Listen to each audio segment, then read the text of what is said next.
¿Qué tal, caballeros? Buenos días, buenas tardes, buenas noches. Como lo prometido es deuda, aquí le tenemos siguiente video al respecto de la trampa de sustituir sexo por género en el lenguaje. Quisimos hacer un solo video, pero es tan vasta la información que nosotros obtuvimos que lo vamos a dividir todavía más en otros videos. En este caso vamos a intentar resumir algunos puntos muy objetivos para determinar que no podemos nosotros transfigurar el concepto de sexo a través de la palabra y el concepto de género. No podemos nosotros hacer la transpolación. Es importante que nosotros tengamos claros que la sexualidad humana se caracteriza precisamente por rasgos biológicos innatos.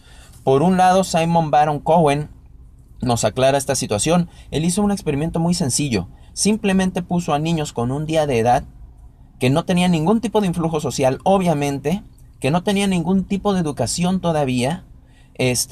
A ellos les puso frente a la vista una cara de una persona cualquiera y también a la vista un objeto mecánico.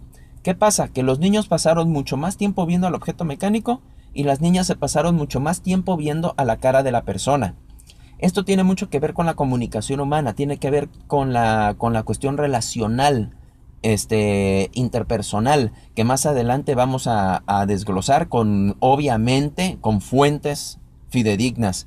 Él llega a una conclusión muy específica, muy reveladora. Él afirma que simplemente conociendo los niveles hormonales de las personas, nosotros podemos conocer o predecir cuáles son sus intereses. Es decir, a través de los niveles hormonales, nosotros podemos saber cómo va a ser su conducta. Y estos niveles hormonales están, adivinen qué, determinados por el sexo biológico.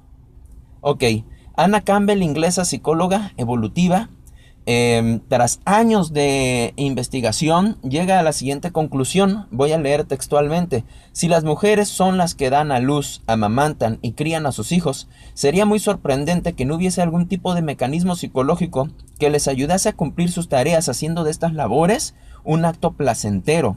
Anne Campbell forstår mennesket ut fra Darwins teori om at våre egenskaper er et resultat av en lang utsilingsprosess. The key to all this is how many descendants you leave behind you. And any traits that increase the number of descendants you leave behind you will tend to stay in the gene pool. And so that's what's selecting in particular traits, both in males and in females. Så hvorfor har evolusjonen gjort kvinner og menn forskjellige? If women are generally the ones that give birth, that lactate, that raise children, it would be very surprising if there wasn't some kind of psychological orchestration that helped women achieve those tasks and made those kinds of tasks particularly pleasurable to women.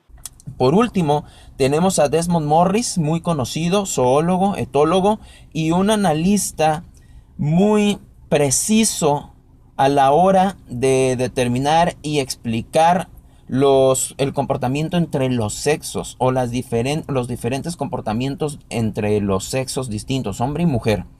Él menciona textualmente lo siguiente: cada macho y hembra humana tiene un juego de señales biológico, pero las culturas en las que vive no las pueden dejar en paz. Eso son palabras de Desmond Morris. Búsquenlo en el internet. Es un personaje bastante famoso, muy preparado, y que tiene una serie de libros. Tiene un bestseller que se llama El Zoo Humano, que se los recomiendo bastante, o El Mono Desnudo, por ejemplo. Pero su cita me hace reflexionar en lo siguiente: ¿el sexo se subordina al género o el género se subordina al sexo? ¿Es primordial el sexo a la hora de explicar los caracteres genéticos del ser humano? ¿Qué es lo más importante? ¿Existe acaso espacio para la autopercepción? Queda la incógnita ahí en el aire. Tenemos aquí otra cita que voy a leerles y con la cual voy a dar por finalizado este video para que posteriormente nosotros les sigamos atiborrando con videos llenos de datos específicos, duros, objetivos. Y voy a leerles dos citas que fueron extraídas de la revista Ciencia de octubre, diciembre del 2015. La tomografía de emisión de positrones y resonancia magnética funcional permitió establecer que existen diferencias anatómicas entre hombres y mujeres prácticamente en todo el cerebro. Cierro la cita y comienzo otra. La determinación del sexo en los mamíferos, incluidos al ser humano, es un proceso genéticamente determinado. Y yo les voy a comentar solamente cuáles son los 3 factores que influyen en las diferencias de los sexos, que son el factor genético, el factor gonadal y el factor hormonal. ¿Es acaso permitido, es acaso viable hablar de género? Yo tengo mis dudas y me atrevo a decir que quien se atreve a decir que el género es una cuestión personal, que el género es una cuestión subjetiva, está completamente equivocado. Les sigo invitando, les exhorto a hablar en términos de sexo y no en términos de género. Sigan nuestra página de internet, sigan nuestro grupo, Soy Hombre y Estoy Orgulloso de Serlo, y el canal de YouTube, donde estaremos subiendo posteriores videos llenos de fuentes y más fuentes objetivas y válidas al respecto. Por el momento eso es todo, muchas gracias.